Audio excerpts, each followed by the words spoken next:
अस्सलाम वालेकुम नाज़रीन, आप देख रहे हैं प्रोग्राम गोया और मैं हूं अरसलान खालिद। आज के प्रोग्राम में हम बात करेंगे एक अहम दिन था पीडीएम का इजलास और उसकी कुछ अंदरूनी कहानी और जो बातें हुई हैं वो अब तक सामने आ चुकी हैं।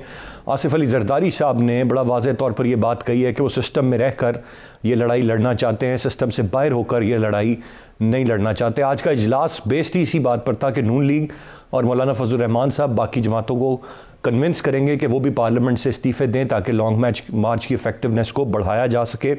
लेकिन पीपल्स पार्टी इस हक़ में नहीं थी। बिलावल साहब का बयान एक दिन पहले आ गया था कि वो उनकी वालदा ने भी यही उनको सिखाया और वो यही कह रहे थे कि सिस्टम में रहकर उसकी बेहतरी करनी चाहिए और उसकी लड़ाई लड़नी चाहिए, सिस्टम से बाहर जाकर ये लड़ाई नहीं लड़ी जा सकती। आज भी आसिफ अली जरदारी साहब ने बराह रास्त मुखातिब किया है नवाज शरीफ साहब को और उनको पाकिस्तान आने पर जोर दिया है। उनसे ये सवाल किया है कि इसहाक डार साहब सेनेटर हैं, वो क्यों वोट डालने के लिए नहीं आए। और साथ साथ ये भी कहा गया कि आप महंगाई के या आवाम के मसाइल दूर करने की बात करते हैं, आपने तो अपने दौर में तनख्वाहों में इजाफा नहीं किया। इस पर मरीम नवाज साहिबा ने यह कहा कि नवाज शरीफ साहब इसलिए मुल्क से बाहर हैं कि उनकी जान को ख़तरा है। अगर आसिफ अली जरदारी साहब कोई गारंटी देते हैं कि उनकी जान महफूज रहेगी तो वो ज़रूर वतन वापस आएंगे। बहरहाल एक कह लीजिए कि वाज़ेह तौर पर एक दराड़ जो बड़ी खुलकर सामने आ गई है, मौक़िफ़ जो कि बहुत मुख्तलिफ है वो हमारे सामने आ गया है और इसी बात का एक सारा मामला भी था। अब तक पाकिस्तान पीपल्स पार्टी अपने टर्म्स एंड कंडीशंस पर पीडीएम को चलाती आई। उन्होंने उन्हें कन्विंस किया कि वो ज़िमनी इंतखाबात में भी जाएँ। उन्होंने सेनेट इलेक्शन लड़ने के लिए भी पीडीएम को कन्विंस किया। इस्तीफ़े ना देने के ऑप्शन को पहले भी रोका जो कि मौलाना फजल रहमान साहब शुरू से कह रहे थे। लेकिन अब बिल आखिर ये बात वाज़ेह हो गई कि अपोजिशन की दो जमातें जिनमें नून लीग और JUIF शामिल है वो हतमी तौर पर इस्तीफ़ों के लिए तैयार हैं। बाकी जमातों का मौक़िफ़ वाज़ेह तौर पर सामने नहीं आया, लेकिन पीपल्स पार्टी जो अपोजिशन की एक बड़ी जमात है और स्टेक होल्डर है सिंध में, उसने इस्तीफ़े देने से इनकार किया है और वो इस सिस्टम में रहकर इसकी बेहतरी चाहते हैं, ना कि वो सिस्टम से मुस्ताफ़ी होकर इसकी बेहतरी में कोई किरदार अदा करें। मैं चाहूँगा आज के प्रोग्राम में हम इस पर बात करें। इसके साथ साथ आज वज़ीर-ए-आज़म इमरान खान साहब भी बोले, उनका भी ये कहना था कि पीडीएम इंतशार फैला रही है, लॉन्ग मार्च का शौक़ पूरा कर लें। वो ये भी बार बार दोहरा रहे हैं कि हुकूमत को पीडीएम से कोई ख़तरा नहीं है। उनके इत्तेहादी वज़ीर दाखिला शेख रशीद साहब कहते हैं कि मुज़ाकरात का कोई ऑप्शन ज़ेर गौर नहीं है। फवाद चौधरी साहब और शिबली फराज साहब प्रेस कॉन्फ्रेंस करते हैं तो वो अपोजिशन को लॉन्ग मार्च को तर्क करने और मुज़ाकरात करने की बात करते हैं।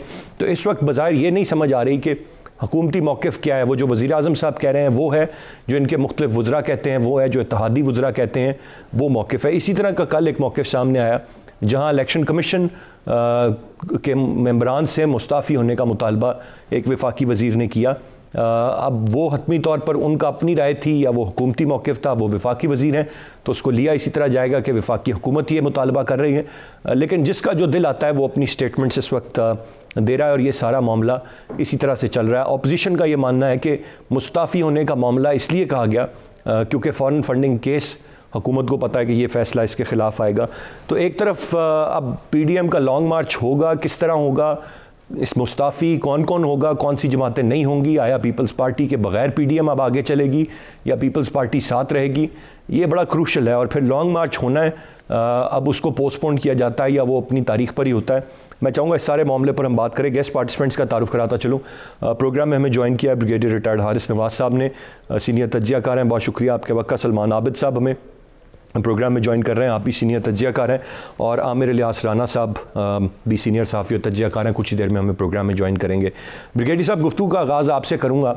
अब तक की जो कहानी सामने आई है और बताया जा रहा है कि जब जरदारी साहब ने ये तमाम तर बातें कहीं उसके बाद इजलास में खामोशी सी छा गई। नवाज शरीफ साहब वतन वापस आएँ और यहाँ से आकर अपनी लड़ाई लड़ें, ना कि बाहर से बैठ कर लड़ें, ये तो सब कहते आए हैं। आज आसिफ अली जरदारी साहब ने भी खुलकर ये तमाम तर बातें कह दी। कैसे देख रहे हैं आप इस सारे मामले को और पीडीएम के मुस्तकबिल को? देखिए अरसलान, मैं शुरू से कह रहा था कि पीपल्स पार्टी जो है अल्टीमेटली इनका साथ नहीं देगी। उनकी नजरियाती पार्टी है, उनका व्यू है कि हम असेंबली में फैसले करेंगे और रिज़ाइन हम नहीं करेंगे। ये ऑब्वियस रीज़न, वो सिंध में वेल टक्ड इन है, उनकी पूरी हुकूमत है और अगले उनके 2.5-3 साल रहते हैं, तो they should never be able to के उनको फॉलो अननेसेसरी करेंगे। साथ उन्होंने बड़ी क्लियर सांस में आज बातें की है मियां नवाज शरीफ के लिए। सबसे पहली बात उन्होंने कही जी कि आप पाकिस्तान और आके सियासत, पाकिस्तान आएँ और सियासत करें। आपने लोगों की तनख्वाहें नहीं बढ़ाई, आप अवाम के मसाइल कैसे हल करेंगे, बात बैठे हैं। फिर उन्होंने बात की कि हम पहाड़ों पे नहीं, हम असम्बलियों में फैसले करते हैं। लॉन्ग मार्च की उन्होंने क्लियर बात कर ली है। फिर उसके बाद उन्होंने और बड़ी अच्छी बातें की हैं। उन्होंने कहा जी कि अगर आप ऐसे फैसले करेंगे तो हमारी राहें जुदा हो जाएंगी। इससे ज़्यादा मेरे ख्याल में और धचका नहीं लग सकता PMN PDM को। नंबर 2, आज के बाद मेरे ख्याल में PDM का जनाजा उठ चुका है, अब इनको सिर्फ जाके दफनाने की बात है। क्योंकि अगर पीपल पार्टी इनका साथ नहीं देती है और छोटी पार्टियों के पास PMN MP नहीं है, 30-35 MNA जो इनके नवाज शरीफ के हैं, अगर वो रैंक कर भी देते हैं तो बाई इलेक्शन वो करवा देंगे, जो मेरा ख्याल है कि ज़रूर होंगे। बाकी PDM को ये मौलाना फजलुर रहमान को अपनी अहमियत पता चल गई, जो उनको सेनेट में डिप्टी चेयर में वोट नहीं मिले हैं, बल्कि 10 वोट उनके खिलाफ गए हैं, वो तो साथ बेस्ट हुए। इससे पता चल गया कि PDM की क्या हैसियत है मौलाना फजलुर रहमान की। उनकी बॉडी लैंग्वेज देखें, उनके बातचीत का बात देखें, he looks we lost man. हारा हुआ जैसे इंसान होता है वो है, या तो घोड़े से गिर पड़े हैं, अब उनको नज़र आ रहा है। और मेरे ख्याल में अब वो रिफ्यूज आहिस्ता आहिस्ता किसी तरीके से एस्टैब्लिशमेंट की तरफ जाएंगे या PTI की तरफ जाएंगे और कोई ना कोई बेनिफिट जो उनको चाहिए होता है वो लेने की कोशिश करेंगे। Otherwise he is almost irrelevant, PDM is almost lost. और ना अब लॉन्ग मार्च के लिए इनके पास कुछ नहीं रह गया। अवाम के मसाइल के लिए इन्होंने कभी बात नहीं की है। इस वक्त बेस्ट ऑप्शन ये है PTI के पास कि उनको चाहिए प्राइम मिनिस्टर पाकिस्तान को बजाय मिनिस्टर से करवाने के ओपन ऑप्शन दे कि ऑपोजिशन को जी आए डायलॉग करें, नेशनल इश्यूज के ऊपर बात करें। और जब यहाँ आते हैं और वहाँ आके अगर वो करप्शन की ये नैब की बात करें तो साफ कह दें कि जी एक ये पे हम कुछ नहीं कर सकते क्योंकि सेल्फ रेस्ट, चाहे इलेक्ट्रल रिफॉर्म्स हैं, चाहे आपके पास और ये इलेक्ट्रॉनिक बायोमेट्रिक सिस्टम है, या आपने नैब को और बेहतर इम्प्रूव करना है, वो पॉइंट्स हैं, या और कोई भी इशूज हैं जिससे हमारे नेशनल मसाइल हल हों और मुल्क बेहतर चल सके, उस पर इनको ओपन डायलॉग करनी चाहिए। बल्कि यहाँ तक कि इनको अपनी अच्छी निगोशिएटिंग टीम जिसके स्किल्स और अलमिया ये है ब्रिगेड साहब के इनके पास कोई ऐसे लोग ही नहीं हैं ज़्यादा तादाद में जो कि ये सलाहियत रखते हों कि इंगेज कर सकें और अपोजिशन को साथ लेकर चलें। बट ये एक आइडियल सिचुएशन है जिसकी तरफ आपने इशारा किया। But this should start from the top. Khan साहब को खुद ये बड़ा जिगर करना पड़ेगा, लेकिन वो किसी सूरत बात करने को तैयार नहीं होते अपोजिशन के साथ। अहम तरीन मौक़ों पर भी उन्होंने गवारा नहीं किया अपोजिशन के साथ बैठना। मैं सलमान आबिद साहब की जानिब बढ़ूंगा। सलमान आबिद साहब, आप कैसे देखते हैं? Is it too early to say कि PDM का जनाजा उठ गया है, अब दफनाने की बात है, या वाकई ये आज जो बातें सामने आ गई सलमान आबिद साहब, इसके बाद ये वाज़े हो गया कि जनाजा उठ गया PDM का? बहुत सीरियस। बहुत पहले से हम ये कह रहे थे कि जो PDM है उसके अपने अंदर दाखिली तजादात बहुत नुमायां हैं और तीनों जमातों की जो स्ट्रेटजी है, यानी JUI की, PMLN की और पीपल्स पार्टी की, एक दूसरे से मुख्तलिफ है। और मैं आप ही के प्रोग्राम में कहता रहा हूँ कि पीपल्स पार्टी किसी भी सूरत में इस्टेब्लिशमेंट से टकराव की सियासत नहीं करना चाहती और ना ही वो कोई सियासी फ्रंट या सियासी मैदान छोड़ेगी और ना वो असम्बलियों से इस्तीफ़ा देगी। ये बात पहले भी हम करते रहे। प्रॉब्लम यह है कि नवाज शरीफ का एजेंडा या फजलुर रहमान का एजेंडा पीपल्स पार्टी की सियासत से बिल्कुल मुख्तलिफ है। उसकी वजह यह है कि पीपल्स पार्टी इस वक्त इक़्तिदार की तकोन का हिस्सा है और 18वीं तरमीम के बाद वो सिंध के अंदर हुकूमत कर रही है, तो वो क्यों चाहेगी कि हम बिला वजह एक टकराव की सियासत करें और इस्टेब्लिशमेंट से टकराव पैदा करके अपने लिए मुस्तकबिल की सियासत में मुश्किलात पैदा करें। और आज जो आसिफ अली जरदारी ने आईना दिखाया है नवाज शरीफ को, इसके बाद तो बहुत वाज़े हो गया है कि अगर PDM में PMLN या JUI इस्तीफों की तरफ बढ़ते हैं तो पीपल्स पार्टी उनके साथ नहीं होगी। और जरदारी साहब ने कह दिया है कि ऐसे फैसले ना करें फिर जिससे राहें जुदा हो जाएंगी। तो अमली तौर पे अब पुरानी तनख्वाह पे PDM को काम करना पड़ेगा। अगर PDM पुरानी तनख्वाह की बजाय कोई बड़ा फैसला इस्तीफों की सूरत में करता है तो मैं आपको बताऊं फिर पीपल्स पार्टी अमलन यहाँ से अलहदा हो जाएगी। और मेरे पास तो ये इंफॉर्मेशन भी है कि पीपल्स पार्टी किसी बड़े लॉन्ग मार्च के अंदर हिस्सा बनने के लिए तैयार नहीं है और उसका ख्याल है कि ये जो ख्याल कहा जाता है JUI की तरफ से कि जब तक हुकूमत घर नहीं जाएगी हमें इस्लामाबाद से नहीं उठना, पीपल्स पार्टी उसके साथ भी नहीं है। पीपल्स पार्टी ने तजवीज़ रखी थी कि हमें एक दिन का लॉन्ग मार्च करके हुकूमत के खिलाफ एहतजाज करना चाहिए, लेकिन अब जो सूरत हाल बन रही है। सलमान आबिद साहब, बिलावल साहब ने बड़ा वाज़ेह कल ये बयान दे दिया था, उन्होंने कहा था 4 अप्रैल जो कि भुट्टो साहब की बरसी है उससे पहले पहले मामला ख़त्म करना है आपने। 30 मार्च को आप इस्लामाबाद पहुंचें बट हमें फ्री कर दें, हमने वो तैयारी करनी है। ये तो उनके बयानात हैं। उन्होंने कह दिया कि उनकी वालदा ने उन्हें यही सिखाया कि सिस्टम में रहकर लड़ना है और सिस्टम में बेहतरी करनी है। ये तो वाज़ेह थी चीज़ें। आज तो हुज्जत तमाम हुई कि जरदारी साहब ने ये बातें कह दी। देखिए, बात यह है कि आसिफ अली जरदारी की कही बात ज़्यादा अहमियत रखती है कंपेयर टू बिलावल, क्योंकि पीपल्स पार्टी में आज भी डिसाइसिव पावर जो है वो आसिफ अली जरदारी है। और ये मैं आपको बताऊं कि मसला सिर्फ 4 अप्रैल का नहीं है। किसी भी वक्त आप देखिए, अगर पीडीएम ये फैसला करेगी इस्लामाबाद पर सियासी चढ़ाई के लिए और इस्टेब्लिशमेंट से टकराव पैदा करेगी तो पीपल्स पार्टी उसका साथ नहीं देगी। अब ये मैं कह रहा हूं कि फैसला पीडीएम में शामिल पीएमएलएन और जेयूआई को करना है कि क्या वो पीडीएम में रहकर इसी आसिफ अली जरदारी के मशवरे के मुताबिक पार्लियामान में जंग करते हैं या अपने रास्ते जुदा करके पीपल्स पार्टी को वॉक ओवर दे देते हैं कि वो पीपल्स पार्टी फिर बाहर हो जाए। तो अब तो बुनियादी तौर पे गेंद जो है वो फजलुर रहमान को नवाज शरीफ के कोर्ट में उन्हें तय करना है कि वो कौन सी सियासत करना चाहते हैं, क्योंकि पीपल्स पार्टी ने तो वाज़ेह कह दिया है कि जो सियासत नवाज शरीफ और फजलुर रहमान करना चाहते हैं वो पीपल्स पार्टी की सियासत नहीं है। और आसिफ अली जरदारी को ये पता था, ना नवाज शरीफ ने पाकिस्तान आना है और ना वो आना चाहते हैं, इसीलिए उन्होंने इसको मशरूत कर दिया कि पहले आइए, हम आके तहरीक चलाएं, गिरफ्तार होते हैं तो फिर तहरीक चलेगी। और ये बात बिल्कुल ठीक की आसिफ अली जरदारी ने कि हम आज की दुनिया में पहाड़ों पे नहीं बैठे हुए, हमें जो भी जंग करनी है सियासी मैदान में लड़नी है। और सियासी मैदान से मुराद पार्लियामान भी उसका हिस्सा है, यानी पार्लियामेंट को नज़रअंदाज करके, पार्लियामेंट को छोड़ के आप सड़कों पर हमसे सियासी जंग करना चाहते हैं, जिसके लिए फिर नवाज शरीफ साहब पहले पाकिस्तान आए, जो कि वो नहीं आएंगे।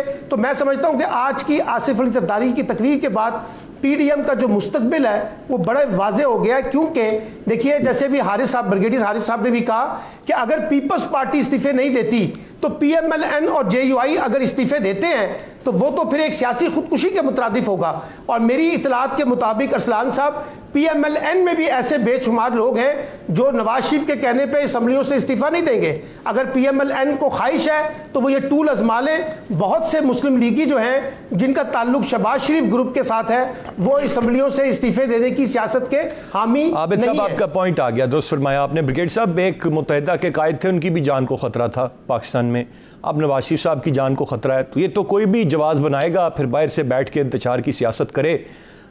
इसको जो जरदारी साहब ने आज किया, इसको हम एक वाइज मूव कहेंगे, क्योंकि 2 ज़ाविये हैं देखने के। या हम ये देखें कि पीपल्स पार्टी का अपना स्टेक है, सिंध में उनके पास हुकूमत है, इस वजह से वो ये कर रहे हैं। How would you see it sir? Brigadier साहब देखें, इसमें एक बात मैं बताऊं, मैं आई मस्ट अप्रिशिएट जरदारी साहब। जब बेनज़ीर भुट्टो शहीद हुई थी तो उस वक्त उन्होंने पाकिस्तान खपे का नारा लगाया था और आज उन्होंने साबित कर दिया कि वो पाकिस्तान से मोहब्बत करते हैं, मोहब्बत वतन है और हमें इसको अप्रिशिएट करना चाहिए। और यही बात उन्होंने बड़ी क्लियर बात आज कर दी है। और सेकंड, बिल्कुल जो अभी मेरे भाई बात कर रहे थे कि ये पीएमएलएन के जो शहबाज शरीफ का ग्रुप है वो कभी रिज़ाइन नहीं करेगा, बल्कि इससे पीएमएलएन टूट जाएगी। पीडीएम इज़ ऑलरेडी गॉन और मौलाना फजलुर रहमान का पूरा जो गुब्बारा है वो पंक्चर हो गया, हवा निकल गई है। Now he is back to square zero. आज के हिसाब से वी मस्ट अप्रिशिएट कि ये फैसला जरदारी साहब का पाकिस्तान के अवाम के लिए, पाकिस्तान की इस्तेहकाम के लिए, पाकिस्तान की सालमियत के लिए एक बहुत अहम फैसला है। दुश्मन का जो नैरेटिव था उसको उन्होंने तोड़ के रख दिया, उसको डिफीट कर दिया। जो एनिमी का नैरेटिव यही था कि फ़ौज को आप कमज़ोर करें, फ़ौज के जो अवाम का एतमाद है उसको दूर कर ख़त्म कर दें, पाकिस्तान को खुदा न खासा छोटे हिस्सों में करें और अपनी मर्ज़ी से आप जहाँ पर फैसले करें। वो आज जरदारी साहब ने मेरे ख्याल में पाकिस्तान के अवाम का दिल जीत लिया और उन्होंने नहायत अच्छे नज़रिए से साहब से बात की है और क्लियर बात की है। आज पहली दफ़ा मुझे खुशी हुई है कि एक पीपल्स पार्टी ने, उनके चेयरमैन ने ऐसा फैसला किया और जो वो कहेंगे वो बिलावल भुट्टो वही बात करेंगे, बिकॉज यू नो कि पावर किसके पास है। लाइक वाइज इनकी मरियम नवाज की कोई हैसियत नहीं है, हैसियत नवाज शरीफ की है। जो वहाँ करेंगे वही उनकी इस बॉस्टर वॉइस जो है वो बात करेगी। इसलिए इस वक्त आज की तारीख पाकिस्तान के लिए बहुत बेहतर है। पाकिस्तान के और बहुत मसाइल हैं। पाकिस्तान में जो प्रॉब्लम इकनॉमिक इशूज़ हैं, कोविड इशूज़ हैं, महंगाई इशूज़ हैं, आई थिंक अपोजिशन को अब कंस्ट्रक्टिव रोल करना चाहिए। इमरान साहब को असम्बली को स्ट्रॉन्ग करना चाहिए। असम्बली में जाएं, असम्बली के सेशन करें, मजबूर करें कि ये वहाँ आएँ, और अगर नहीं आते हैं तो खुद ब खुद ये एक्सपोज होंगे। जहाँ पर अब सियासी चाल की ज़रूरत है, डायलॉग, असम्बली बहाल, उनको फाल करें, स्ट्रॉन्ग करें, ले जाएं वहाँ पर अपने रेजोल्यूशन जो है वो, चाहे आप इलेक्टोरल रिफॉर्म्स के हों या बायोमेट्रिक सिस्टम की हों या नैब के, सब वहाँ पर रेजोल्यूशन ले जाएं, पेश करें। Let the opposition be on the back foot. अगर वो करते हैं तो बहुत बेहतर है, नहीं करते हैं तो खुद बहुत एक्सपोज हो जाएंगे कि वो जमहूरी तरीके इस्तेमाल नहीं कर रहे हैं। और पीपल्स पार्टी एक जमहूरी party, I think we must appreciate जो भी उन्होंने आज बात की है, इसको पूरी कौम को इसको अप्रिशिएट करना चाहिए पाकिस्तान की बेहतरी के लिए। राइटली सेट जी, एक ब्रेक की जाने में बढ़ूंगा, ब्रेक से वापस आकर इस पर मजीद बात करते हैं, साथ रहिएगा।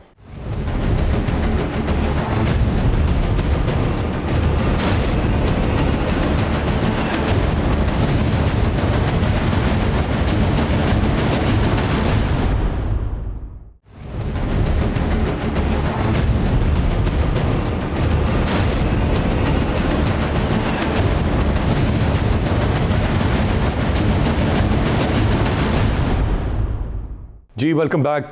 सलमान आबिद साहब, आपसे जानना चाहूँगा, अब ये बताइएगा सर कि लॉन्ग मार्च के हवाले से तो जरदारी साहब ने जो बात कही है, जो अब तक इत्तलात आ रही हैं, हतमी चीज़ें भी आएंगी, कि भरपूर तैयारी के साथ लॉन्ग मार्च होना चाहिए। उन्होंने कहा जिस तरह 2007 का हवाला दिया वैसा लॉन्ग मार्च होना चाहिए।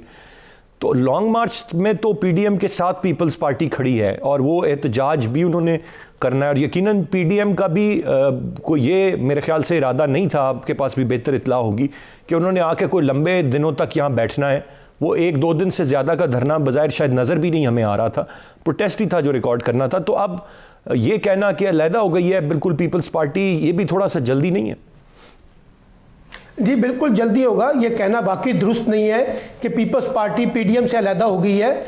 लेकिन आज जो जरदारी साहब ने लॉन्ग मार्च के हवाले से कहा है कि उसके लिए तैयारी करें, यानी वो ये कह रहे हैं कि जो 26 तारीख का लॉन्ग मार्च है वो प्री अर्ली है, और उन्होंने कहा कि उस तरह की तैयारी करें जैसे 2007 में हमने किया या 86 में किया। यानी आसिफ अली जरदारी साहब एक लंबा टाइम लेना चाहते हैं लॉन्ग मार्च के लिए, और जैसे आपने भी कहा वो सिर्फ इसको एक दिन के एहतजाज तक महदूद करना चाहते हैं। ये तो PMLN के अंदर नवाज शरीफ साहब और फजलुर रहमान चाहते थे कि हम उस वक्त तक लॉन्ग मार्च का हिस्सा रहें जब तक कोई बड़ा फैसला हुकूमत गिराओ तहरीक के हवाले से सामने नहीं आ जाता। तो मेरा ख्याल है कि पीपल्स पार्टी एहतजाज की हद तक तो रहेगी। अब मसला यह है, जो सवाल आपने पूछा है कि पीपल्स पार्टी पीडीएम में रहेगी या नहीं रहेगी, इसका फैसला पीडीएम में PMLN और JUI ने करना है। यानी अगर वो इस्तीफों का ऑप्शन इख्तियार करते हैं तो फिर पीपल्स पार्टी ऑटोमेटिकली पीडीएम से बाहर हो जाएगी, और अगर वो पुरानी तनख्वाह पे काम करके अपने आप को सिर्फ एहतजाज तक महदूद करते हैं और जलसे जुलूस तक महदूद करते हैं तो फिर यकीनी तौर पर पीपल्स पार्टी जो है वो पीडीएम के साथ रहेगी। क्योंकि देखिए पीपल्स पार्टी किसी भी सूरत में फौरी हुकूमत गिराना नहीं चाहती, क्योंकि उसको ये पता है कि अगर वफाकी हुकूमत गिरी तो फिर सिंध हुकूमत भी जाएगी, इसलिए वो सिंध हुकूमत की कुर्बानी नहीं देना चाहते। और वो चाहते ये हैं कि आगे हमें अब पार्लियामेंट को इंगेज करें और किसी तरीके से पार्लियामेंट के अंदर अपनी बर्तरी को साबित करें। लेकिन वो कितना साबित कर सकेंगे ये अब फैसला पीडीएम की बाकी जमातें करेंगी, और देखना ये होगा कि जो आज जरदारी साहब ने कहा है उसके बरक्स पीडीएम या PMLN या JUI कोई बड़ा फैसला करते हैं पीपल्स पार्टी के खिलाफ या नहीं करते हैं। बिल्कुल सही ब्रिगेड साहब, अभी तक जो हमने देखा है वो ये कि पीपल्स पार्टी ड्राइविंग फोर्स रही है, ड्राइविंग सीट पे रही है, अपनी बातें मनवाती रही है।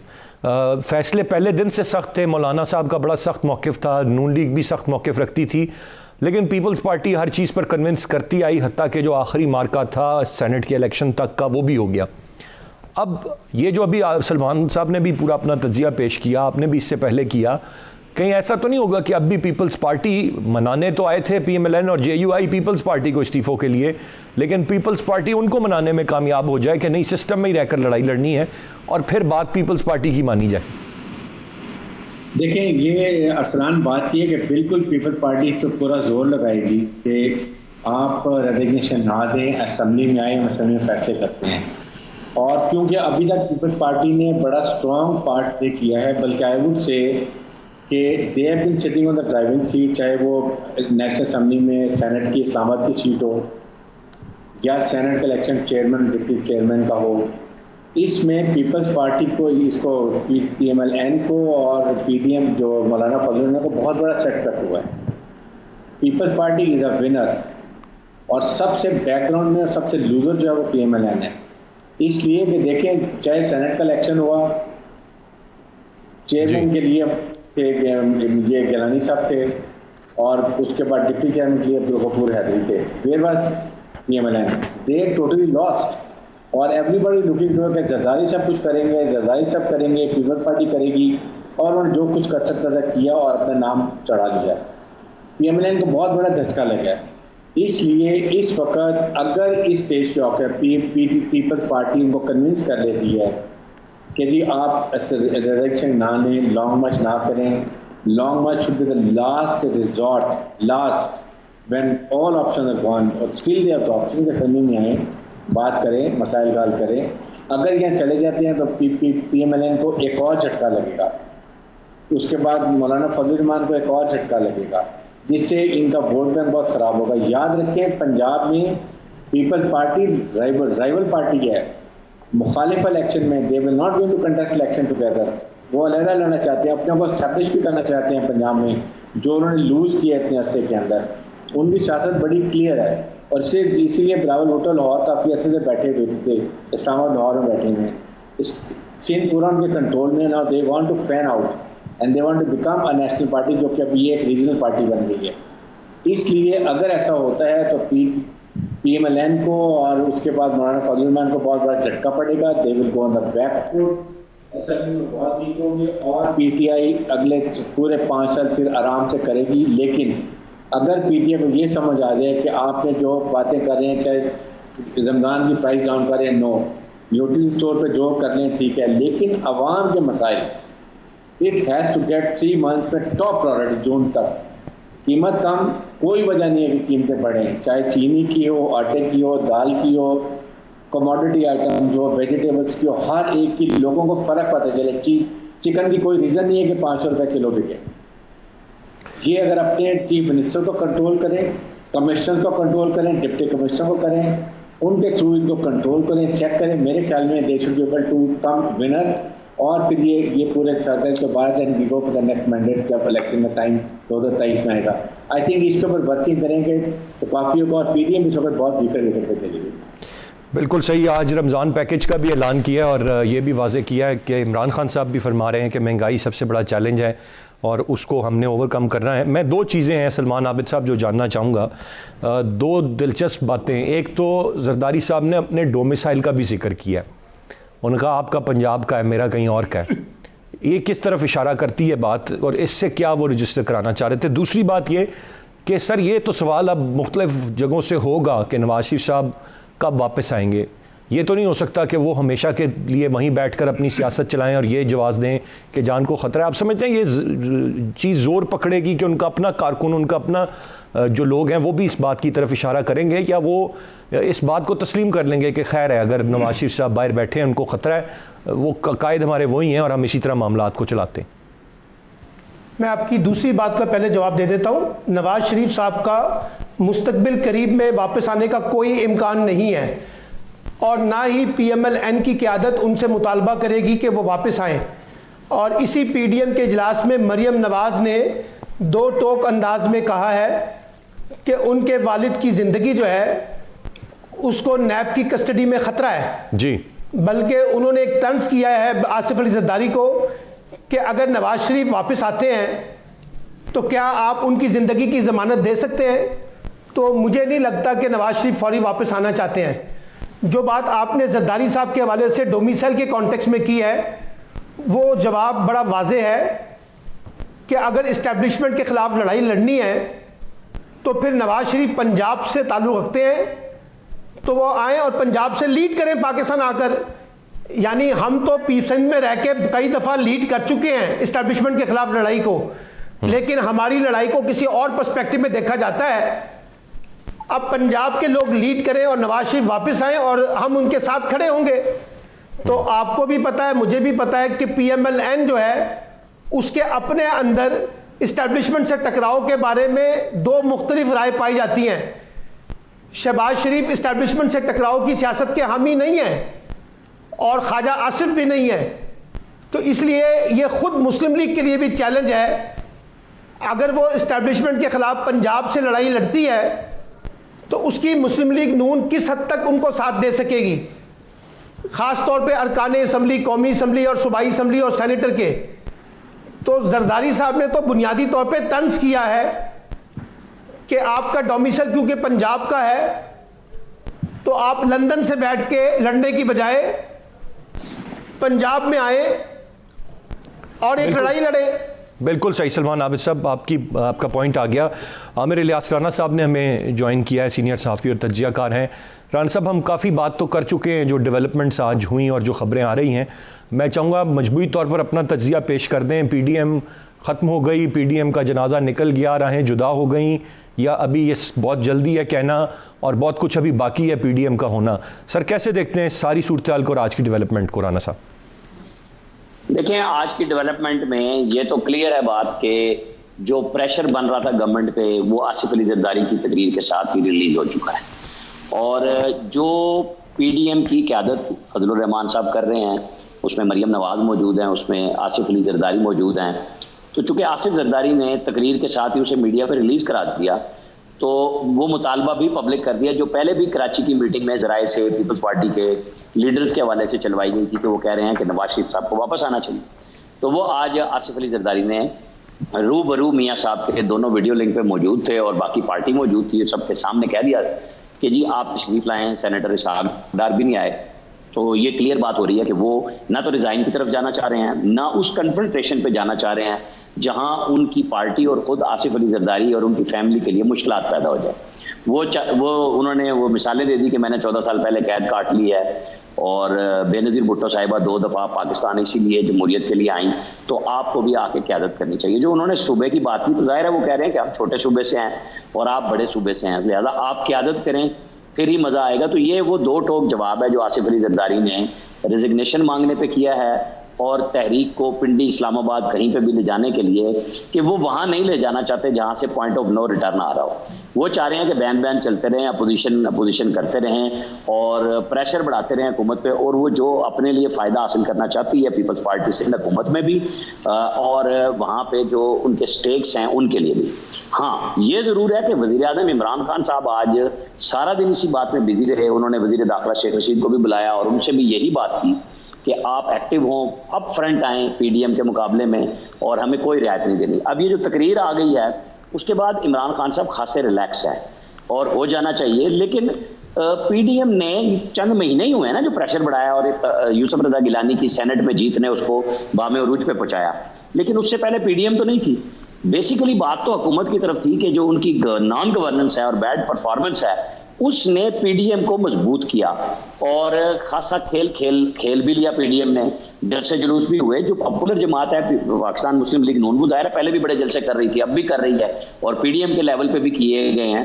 तो उनका ख्याल ये था कि अब इस बात को मंतकी अंजाम तक पहुंचाया जाए।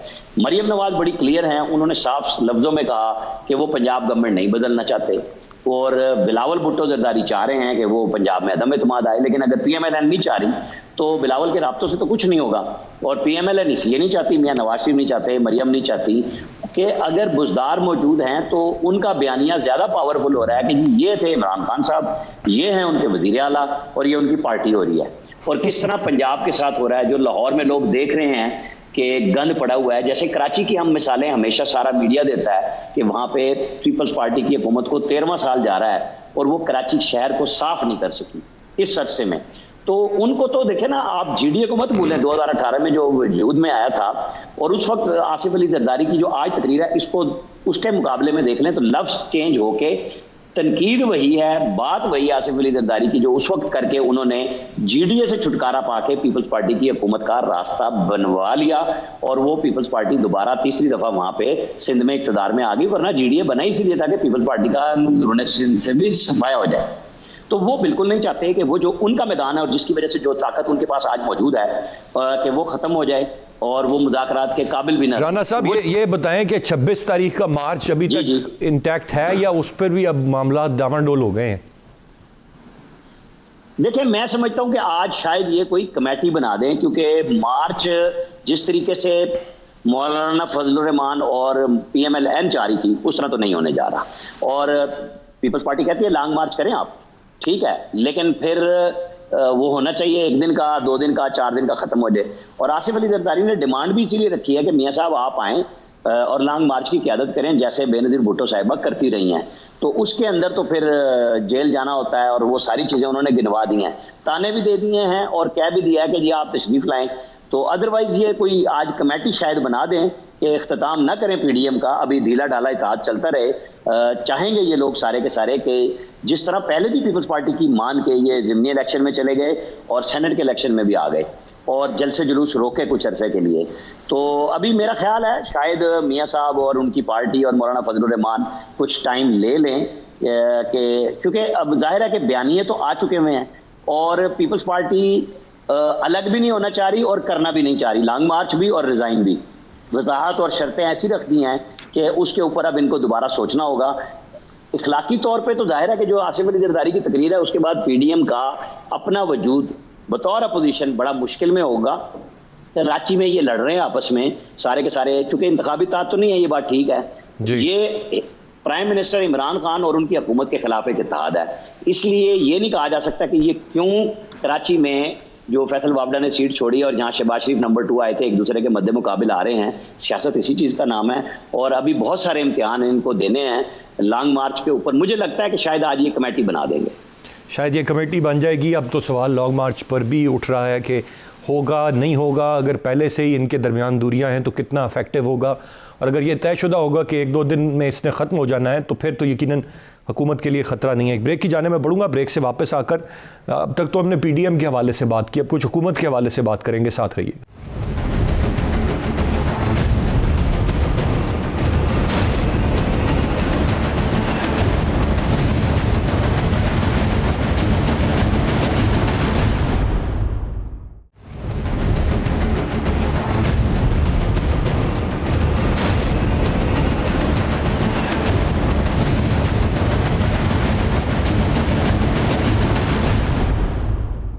जी वेलकम बैक। मैं ब्रिगेड साहब आपसे जानना चाहूँगा सबसे पहले, इस वक्त अगर देखा जाए कि जितनी खुशकिस्मत ये हुकूमत रही है कुछ चीज़ों के हवाले से कि कोई अपोजिशन का मतलब अगर माजी की नून लीग की आप हुकूमत देख लें तो इमरान खान साहब ने एक मुश्किल बनाए रखी नून लीग के लिए। इस दफ़ा कोई बड़ा ख़तरा अपोजिशन की शक्ल में, कोई बहुत सख्त अपोजिशन, मुत्तहिद अपोजिशन, कोई धरना, कोई प्रोटेस्ट, कोई सिट इन, कोई ये तमाम तर चीज़ें हमें नज़र नहीं आ रही। फिर एक आइडियल रिलेशन है इदारों के साथ भी, तमाम तर स्टेक होल्डर्स ऑन बोर्ड हैं, मिलकर काम हो रहा है। इतने बड़ी मावनीन खसूसी इंपोर्ट किए हैं कहीं कहीं से, कोई अमेरिका से, कोई बरतानिया से। फिर सर ये सारी चीज़ें होने के बावजूद लेवल प्लेइंग फील्ड भी इनको मिल रही है, फिर अब तक डिलीवर ना करने के पीछे क्या जवाज़ है? क्या ये जवाज़ जस्टिफाइबल है कि जी माजी का गन 70 साल का गन, या अब शायद इनके पास कोई जवाज़ नहीं रह गया? देखिए अरसलान, बात यह है कि पीपल्स पार्टी अपनी तरफ से ये PTI पूरा जोर लगा रही, कमज़ोरी कहाँ पर है? इनकी टीम इज़ नॉट रियलाइजिंग कि लोगों के मसाइल क्या हैं और उनको अपने हल करने हैं। पीपल्स पार्टी और PMLN हमेशा ये करते थे, लोन भी ले रहे हैं, नोट प्रिंट भी कर रहे हैं, लूट मार भी कर रहे हैं, लेकिन अवाम को सब्सिडी दे के उसी पैसे में से और अवाम को खुश रखा हुआ था। ये PTI की गवर्नमेंट ने रियलाइज़ नहीं किया कि ये एक बहुत इंपॉर्टेंट एस्पेक्ट है। लोग समझ रहे हैं कि पता नहीं PTI जो है वो क्या अजूबा एक ले आएगी कि बहुत बड़ा हर चीज़ सस्ती, घर मिल गए, नौकरियाँ मिल गई, सारी चीज़ें मसाइल हल हो जाएंगी, ऐसे नहीं था। सो दे हैड टू रियलाइज, उन्होंने कोशिश की कि जी हम सब्सिडी ना दें और जो पुरानी प्रॉब्लम है वो ख़त्म करते जाएं, ऐसे ख़त्म नहीं हो सकती। दे मस्ट रियलाइज कि आपको दोनों काम करने पड़ेंगे, आपको इकॉनमी भी रिवाइव करनी है, लोन का जुडिशल यूज़ भी करना है, लूट और जो खसूर थी वो भी नहीं होने देनी, लेकिन आवाम को रिलीफ देनी। चाहे देखें आपने 1200 अरब की आवाम को रिलीफ दिया है कोविड में, 500-600 अरब रुपए की अगर जेन्युइन आवाम को आप सब्सिडी देते हैं, जिसमें आपकी खाद भी है, उसके बाद बाकी आटा चीनी दाल है, जिसमें लोगों को प्रॉब्लम है, पेट्रोल की कीमतें भी मेंटेन कर रहे हैं, ये चीज़ें, और साथ ही साथ जो गरीब लोगों के घरों की एनक्रोचमेंट जो मत गिराएं। आप पहले लोगों को घर दें। आप कहें ये देखें हमने 500 घर बना लिया, हम ये फैमिलीज वहाँ शिफ्ट कर रहे हैं। सो आपको ये शुरू में करना चाहिए था, पहला काम कि आप ये करते, बजाय इसके कि आपने दुकानें एनक्रोचमेंट सब गिरा दिया, सारा उसका मलबा पीटीआई पर आ गया, लोग नाराज़ हो गए। जबकि पीपल्स पार्टी की गवर्नमेंट है, यहाँ इंक्रोचमेंट सारी उन्होंने कराई। पंजाब में यस बिल्कुल पंजाब में इनकी गवर्नमेंट है, तो ये चीज़ें इन्होंने नहीं सोची हैं। They could not maintain balance, जिसमें कीमत की price down, economy revive, Covid को ठीक किया, लेकिन सब्सिडीज आवाम को सस्ती चीज़ दें। उनको कंसर्न नहीं है हमारे आवाम को कि इकॉनमी कहाँ जा रही है और काम पॉलिटिक्स कहाँ जा रही है। हर एक को अपना चूल्हा जलाना, जिसकी 15 से 20 हज़ार तनख्वाह है, उसको ये परेशानी है। बिजली की कीमत क्या जा रही है, हॉस्पिटल आपने बिल्कुल हेल्थ कार्ड निकाल दिए, एहसास फराहम कर दिया। ये चीज़ें अगर हम ये कर लें तो फिर आवाम को बेहतर होगा। ये इनको अभी काम करना है, जून बजट एंड देन 31 दिसंबर, ये इनके पास क्वेश्चन पीरियड है। अगर इसमें ये चीज़ों को रिवाइव करते हैं तो they can have a smooth selling till new election. तो फिर हो सकता है इलेक्शन में ये कामयाब भी हो जाए। और साथ ही साथ जो नैब में केसेस चल रहे हैं उनको एक्सपीडाइट करें, सुप्रीम कोर्ट को कॉन्फिडेंस मिलें, नैब को कॉन्फिडेंस मिलें, आप खुद बैठें और जो जायज़ केसेस हैं किसी का नाजायज़ नहीं करें। जो लीगली जिन्होंने लूट खसूट की है, पैसा लूटा है, बाहर बैठे हुए हैं, उनसे पैसा वापस करें, चाहे प्ली बारगेन करें या डिसाइड करें 3 महीने में टाइम लेके, टाइम ब्रेकआउट रखें, मॉनिटर करें और लोगों को उसमें इनसे पता चले कि पीटीआई ने पैसा भी लेकर आए हैं, कसूरवारों को सज़ा भी मिली है, आपने प्राइस भी डाउन की है और आपने इकॉनमी रिवाइव की। I think that is the wholesome package. They have to sit down, work it out and announce boldly and go boldly to resolve the issues of the people of Pakistan. Rightly said. Salman Abid साहब, वज़ीर आज़म साहब कहते हैं महंगाई बड़ा challenge है। महंगाई तो अवाम के लिए चैलेंज है, हुकूमत के लिए क्या चैलेंज है? अगर हुकूमत के लिए भी चैलेंज है, अवाम के लिए भी चैलेंज है, और चैलेंज ओवरकम क्यों नहीं हो रहा? देखिए, मैं पहले भी कहता रहा हूँ कि इस हुकूमत को पीडीएम से ज़्यादा अपनी महंगाई के हवाले से या माशी सूरत हाल के हवाले से या गवर्नेंस के हवाले से चैलेंज बड़ा चैलेंज है। यानी अगर पीडीएम के गुब्बारे में हवा भरी है तो वो भी हुकूमत की माशी पॉलिसियों की वजह से बड़ी है, क्योंकि लोगों को डिलीवर उस तरह से नहीं हो सका जिस तरह से प्राइम मिनिस्टर क्लेम करते हैं। तो आज भी प्राइम मिनिस्टर ने कहा है कि उनके सामने चैलेंज जो है वो लोगों को माशी रिलीफ देना है। अब इसमें हुकूमत किस हद तक कामयाब होती है और कितनी जल्दी कामयाब होती है, क्योंकि अगर आप चाहते हैं कि पीडीएम को डिफ्यूज़ किया जाए पॉलिटिकली तो आपको डिलीवर करना होगा, आपको परफॉर्म करना होगा, आपको लोगों को फैसिलिटेट करना होगा, माशी तौर पे रिलीफ देना होगा। अब हुकूमत दावा तो करती है कि हम एक दुरुस्त ट्रैक के ऊपर आ गए हैं, लेकिन ये ट्रैक अगरचे दुरुस्त भी है लेकिन उस वक्त तक नतीजा खेज नहीं होगा जब तक बराह रास्त लोगों को रिलीफ नहीं मिलेगा। तो प्राइम मिनिस्टर को ये महसूस करना चाहिए कि क्या वजह है कि उनकी हुकूमत की डिलीवरी जो है वो नहीं है जिस तरह से लोग चाहते हैं। अब उसमें उनकी टीम के अंदर भी मसाइल हैं, उनकी पॉलिसियों के हवाले से भी मसाइल हैं। तो मुझे लगता है कि प्राइम मिनिस्टर को डिज़ास्टर चेंजेस करनी पड़ेंगी अपनी टीम के हवाले से भी और माशी पॉलिसियों के हवाले से भी।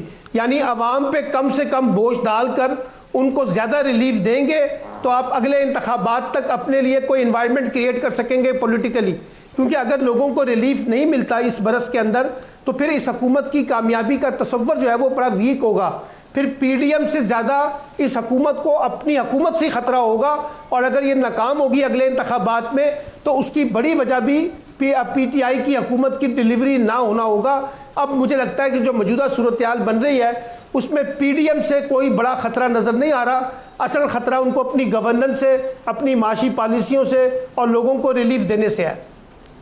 राइटली सेड सलमान आबिद साहब। मैं आमिर इलियास राना साहब आपसे जानना चाहूँगा, आपने अभी शेख रशीद साहब का पहले गुफ्तगू में जिक्र किया कि खान साहब ने उनसे मुलाकात की है। इतवार के दिन हमने देखा कि हुकूमती वज़रा ने एक ऑफ़र की कि आए मुज़ाकरात करते हैं पीडीएम को। असल हो क्या रहा है? हुकूमत इस वक्त किन ऑप्शंस उसके पास ज़ेरे गौर हैं? क्या वो इंगेज करेगी, डायलॉग में जाएगी कुछ जमातों के साथ, पीडीएम के साथ, या वो इसी तरह छोड़ देंगे मामलात को? और फिर सर, ये जो अबव ऑल इस वक्त मसला है जो डिलीवर ना करना इस हुकूमत का या परफॉर्मेंस पर सवाल होना, do you think it's about time कि अब शायद चीज़ें बेहतर होना शुरू हो जाएं? देखिए, ब्रिगेडियर साहब ने और सलमान आबिद साहब ने, मोहतरम ने जो तज्जिया पेश किया है, अगर इनके पॉइंट लिख के वज़ीर आज़म इमरान खान सामने रख लें और उस पर सोचना शुरू कर दें, तो मेरा ख्याल है कि जो वो अपने 2.5 साल और 1 महीने में कुछ नहीं कर सके, तो शायद कुछ वो बेहतरी की तरफ चलना शुरू हो जाए। लेकिन जो लोग प्राइम मिनिस्टर से मिलते हैं और वो फिर हमसे भी मिलते हैं, आके बात होती है, तो प्राइम मिनिस्टर साहब बिल्कुल वहीं खड़े हैं जहां पहले दिन वो वज़ीर आज़म बन के खड़े थे। उनका बयानिया वहीं खड़ा है। वो बिल्कुल इस बात को सोचने के लिए तैयार नहीं है कि ये जो एहतसाब के अलावा कुछ और काम भी किया जा सकता है, इस तनकीद के अलावा भी कुछ काम किया जा सकता है। उनका सारा दिन मीडिया स्ट्रेटजी बनाने पे गुजर जाता है, लोगों को समझाने पे गुजर जाता है। वो माशी पॉलिसियों पे हर रोज़ प्रेस रिलीज जारी करते हैं कि बिल्कुल महंगाई उनके लिए बिल्कुल दर्द सर है और उसके लिए इकदाम हो रहे हैं। और आज खबरें आ रही हैं कि वो कुछ चीज़ों की प्राइस फिक्स करने जा रहे हैं। बुनियादी बात ये है, जैसे ब्रिगेडियर साहब खाद की बात कर रहे थे, सब्सिडी की, आपने जो भी सब्सिडी देनी है ना, वो आपको पहले तय करनी होगी कि ये कब और किसको कैसे मिलनी चाहिए। मैं इस पर मिसाल दूंगा कि जैसे आपकी मेट्रो ये बसें चलती हैं ना, जो पिंडी में, इस्लामाबाद में, लाहौर में चल रही हैं, जिनके ऊपर बड़ी तनकीद होती है, मुझे बताएं कितने % लोग अपनी कारें खुशी से छोड़ के इन बसों में बैठते हैं? ये वो सब्सिडी है जिसके ऊपर तनकीद बड़ी होती है, लेकिन ये आम आदमी के फायदे में जाती है। यूटिलिटी स्टोर के ऊपर जितनी बड़ी सब्सिडी आती है, उतने ही बड़े जो माफियाज हैं वो सस्ती चीज़ें उठा के पहले ले जाते हैं और वहाँ पे एक आधा दिन मिलती है। और जब विजिट शुरू कराए जाते हैं वहाँ पे उस दिन चीज़ें मौजूद होती हैं, आम आदमी के लिए तब भी नहीं होती। क्योंकि असल टारगेट जैसे प्राइम मिनिस्टर ढूंढ रहे हैं ना कि गरीब आदमी का हम एक वो बना रहे हैं सर्वे और उसके टारगेट करके हम उनको पैसे देंगे। गवर्नमेंट की तवज्जो असल में इस तरह होनी चाहिए कि यही इनका काम है कि जो ज़रूरतमंद है उसको सब्सिडी मिले और जिसकी नहीं है, अब आप देखें ना IMF के प्रेशर पे 2 रुपये यूनिट जो अब बढ़ाया गया है, जो बिल आ रहा है और अगले महीने जाहिर है गर्मी बढ़ती जा रही है, बिल बढ़ते चले जाएंगे, बुनियादी यूनिट में बढ़ा है, तो वो उसके अंदर वो 50 यूनिट वाला बख्शा नहीं गया, उसको भी लगा दिया गया है। वो बिल अब उनके आ रहे हैं, चीखें अभी और निकलेंगी लोगों की, और इनको ये सोचना पड़ेगा कि ये कैसे उसका हल निकालेंगे। क्योंकि जो मीडिया स्ट्रेटेजी है ना, जब तक वो माशी पॉलिसी के साथ मुंसलिक नहीं होगी, तो माशी माहिर जो हैं हफीज शेख साहब, वो तो अगर उनको कहीं कोई सवाल साफी मिल भी जाए तो वो कहते हैं यार सवाल ना किया करो ऐसा। आपने इलेक्शन कमीशन में भी देख लिया था, उनकी वीडियो आ गई थी बाद में भी। तो जो लोग मीडिया को जिनको फेस करना चाहिए, जो माशी पॉलिसी के प्रधान हैं, उनको आके बताना चाहिए कि भाई ये देखें ना, वज़ीर आज़म अब जब जवाब ये देते हैं कि चूंकि जब डॉलर की कीमत बढ़ गई तो हर चीज़ बढ़ गई। बिलावल भुट्टो का मजाक भी बना लिया गया कि जब बारिश ज़्यादा होती है तो पानी ज़्यादा आता है। तो ये एक ही मिसाल है भाई, डॉलर मैंने और आपने तो नहीं बढ़ाया, वो हुकूमत ने बढ़ाया है। हुकूमत की पॉलिसी ने बढ़ाया कि सागदार चोर था, उसने चोरी छुपे बढ़ा दिया था, रोका हुआ था, लेकिन उस चोर और उसके दौर में हर चीज़ अपनी कीमतें स्टेबल थी, डॉलर मुस्तहकम था, लोगों को खाने पीने की चीज़ें ठीक मिल रही थी, चाहे वो तनख्वाहें नहीं बढ़ा रहे थे। अब आपने 0 तनख्वाह बढ़ाई और आपको चंद हज़ार लोग आए और 25% इस्लामाबाद में देनी पड़ गई। अब आप बजट के नजदीक देखेंगे फिर आपके साथ क्या होगा। मतलब प्रेशर आया ना, काबीना में भी तनकीद हुई कि जी शेख साहब वैसे तो बड़े दावे करते हैं, इतने से लोग आए और 25% तनख्वाहें बढ़ा दी, हम आगे कैसे सस्टेन करेंगे? क्योंकि जाहिर है कि महंगाई ने तो बढ़ना है। ये बिल्कुल किसी गलतफहमी में हमें नहीं रहना चाहिए, क्योंकि गवर्नमेंट के पास पैसे नहीं है, वाकई नहीं है, लेकिन उसको अवाम की सतह पर उजागर करने के लिए इतने ज्यादा तर्जुमान है, लेकिन वो फिर भी एक्सप्लेन नहीं कर सकते। वजीर आजम को सोचना होगा कि अगर पीडीएम का कुछ प्रेशर रिलीज हो गया उनके ऊपर आज, तो उन्होंने अवाम के साथ किस तरह बात करनी है, उनको कैसे सब्सिडी देनी है। ये मैं और आप फार्मूले जितने मर्जी दे दें, लेकिन ये बुनियादी जिम्मेदारी वजीर आजम और उनकी माशी टीम की है। वो जितने मर्जी माहिरीन ले आए, लेकिन जब उनके अपने MNAs उनको क्वेश्चन करते हैं, हफीज शेख पे एतराज क्या था सबसे ज्यादा कि जी इनकी पॉलिसियों ने हमें अपने हलकों में जाने से फंसाया हुआ है, वहां लोग हमसे सवाल करते हैं, ये गुस्सा भी था। इसको आप सिर्फ चमक का और पैसे का नतीजा ना कहें, चमक और पैसा है, हुआ है, होता आया है, लेकिन उसकी वजूहात भी बनती हैं कि यार हम तो अगला इलेक्शन ही नहीं लड़ सकेंगे, हमारे पास 4 पैसे होंगे हम लड़ लेंगे, या हमने जो लगाया था हम तो वापस भी नहीं ले सके, हमारे तो नुमाइंदे इस तरह के होते हैं ना, तो फिर वो रागिब हो जाते हैं उस चमक की तरफ जो उनको दी जाती है। तो बेहतर होगा कि वज़ीर आज़म एहतसाब को एहतसाबी इदारों पर छोड़ दें। जैसे नैब ने मरियम के खिलाफ दरखास्त दी, इस तरह की दरखास्तें हुकूमत के ऊपर बुरा असर डालती हैं, नैब जैसे इदारे पर बुरा असर डालती हैं, उनको अपना काम करने दें, वो करें, और आप उनसे कहें कि जी हम आपको सपोर्ट करेंगे, करेंगे? आपको सुप्रीम कोर्ट ने कहा है ना 130 अदालतें बनाने का, तो आप 6 महीने से लेके बैठे हैं, 30 अदालतें नहीं बना सके। तो सुप्रीम कोर्ट से आप किस किस्म का ताउन मांगते हैं? आपने कौम से किताब में कहा कि मैं पूरा ताउन करूंगा। भाई वो तो मांग रहे हैं आपसे कि आप दे दें, अदालतें फैसले हो जाएंगे। ब्रिगेडियर साहब कह रहे थे 3 महीने में आप सेलेक्ट करें केस और उनको मंत्री के अंजाम तक पहुंचाएं। तो भाई ये वजीर आजम को पता है, सुप्रीम कोर्ट उनसे मांग रही है, आप दे भी नहीं रहे और फिर कहते हैं कि सुप्रीम कोर्ट हमसे ताउन करे। उससे फिर नताइज गलत होते हैं, उससे लोग उसके रिजल्ट दूसरी तरह ले लेते हैं कि आप किस तरह का नतीजा चाहते हैं। वो तो कह रहे हैं कि अदालतें बना दो भाई, केसेस एक अदालत में बहुत ज्यादा हैं। तो ये वो चीजें हैं जो हमारे सबके सामने हैं। तो लेकिन गवर्नेंस आपकी जिम्मेदारी है 100 दिन से, 6 महीने से, 2.5 साल से, 3 साल से, 5 साल से, ये आपने ही जवाब देना है। लोगों में आपको जाना है IMF से डील अच्छी है या बुरी है, जवाब आपको देना है। Rightly set. बहुत शुक्रिया अदा करना चाहूँगा मैं तीनों मौजूद मेहमानों का। गुफ्तगू आपने सुनी। अब जब PDM का या कोई बड़ा प्रेशर या कोई ख़तरा हुकूमत के लिए टल गया है, तो इट्स अबाउट टाइम कि जो एक्चुअल इश्यूज़ हैं, जो रियल इश्यूज़ हैं, जो अवामी मसाइल हैं, तमाम तर फोकस गवर्नमेंट उन पर करे और जितना जल्दी हो आवाम को रिलीफ दे। ये इस वक्त की आम ज़रूरत है। आज के प्रोग्राम से इतने। अरसलान खालिद को इजाज़त दीजिए। अल्लाह ने के बाद।